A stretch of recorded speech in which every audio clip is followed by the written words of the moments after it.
एक YouTube video को viral करने के लिए जितनी मेहनत आपकी वीडियो एडिटिंग करने में लगती है उतनी मेहनत आपको थंबनेल एडिटिंग करने में भी लगती है। और एक अच्छा थंबनेल एडिट करने के लिए कुछ अच्छे फॉन्ट और अच्छा टेक्स्ट भी आपको लिखना पड़ेगा। तो गाइस इस वीडियो में मैं आपको 15 फॉन्ट देने आ रहा हूँ, जिनको अगर आप अपने थंबनेल में यूज़ करोगे या फिर अपनी वीडियो एडिटिंग में यूज़ करोगे तो आपकी वीडियो और आपका थंबनेल काफ़ी अच्छा परफॉर्म करेगा। तो है गाइस, अगर आप मेरे चैनल पर नहीं हो तो सब्सक्राइब कर देना और ये वीडियो अच्छी लगे तो लाइक कर देना। तो चलिए इस वीडियो को स्टार्ट करते हैं।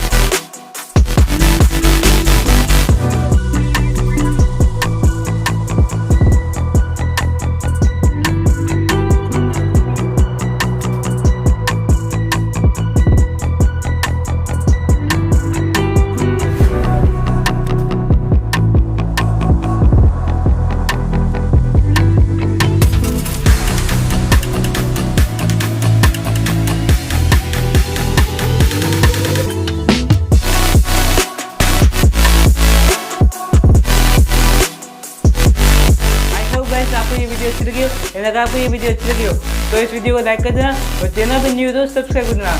तो चलिए मिलते हैं किसी नेक्स्ट वीडियो में। Okay bye.